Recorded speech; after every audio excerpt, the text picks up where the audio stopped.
events like the world's worst day ever. Now it served a different purpose, to keep Afana's property secure. As alone as he was, the taunting voices of the guards outside the bunker that morning still echoed in his head. Tank and Knuckles had given Ivan shit as he left.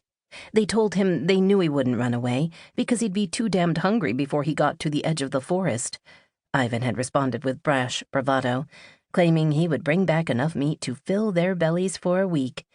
He was regretting his words now. I should have waited for that prick, Ryder, to show me how to catch an animal, Ivan thought. He cursed under his breath and pushed on. Some time later, he walked around a thick patch of undergrowth and saw the first animal of the day. A dozen yards away, a black bear sniffed at something on the ground. Despite Ivan's clumsy gait, the animal hadn't noticed him. He notched an arrow and let it fly. A feeling of triumph surged through him at the thought of returning to the bunker with his prize. He would show them all how badly they'd underestimated him.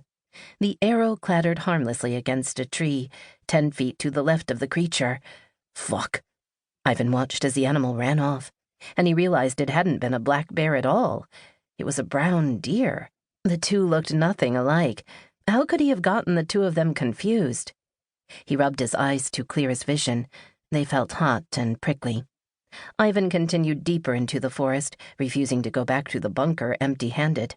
He'd never hear the end of it from the others. They already mocked him for working with the women in the kitchen. Ivan spat on the ground and rolled his eyes as he heard the voices of his tormentors running through his head. Perhaps you'd like a pretty dress, Fat Ivan. You have tits like a woman. Is that why you do women's work, Fat Ivan? How closely related were your parents, Fat Ivan? They are the stupid ones, not me, Ivan thought. I get all the food I want and hang out with all the women. How is that a bad thing? Those ass clowns can go fuck themselves. Salty sweat dripped onto Ivan's dry lips and made them sting. When he touched the area, he felt something crusty come loose. He picked at it, and a bloody scab about the size of a thumbnail fell into his hand. He trailed his finger across his lips and found more scabs. I knew I shouldn't have gone with Lisa. The guys in the bunker had told Ivan that Lisa was dirty, but he had taken that as a good thing. Clearly, by the state of his lips today, it hadn't been. Obviously, they hadn't just meant she was into some kinky shit. If I'd known I was going to get the clap, I'd have spent that food on someone else instead. Now I've got the gift that keeps on giving. Stupid, filthy bitch. Wait until I get back. I'll make her regret it. He took a swig of water and plowed ahead, grunting as he went. Ivan had spent most of his life inside the bunker, and he wasn't one of the healthiest inhabitants. His weight was making the walk difficult, and his legs trembled beneath him as he crashed through the undergrowth. The morning sun was gradually filtered out by the forest canopy as he went deeper. The brightness of the day was soon replaced by puddles of golden-green light on the forest floor, interspaced by the shadows of the trees.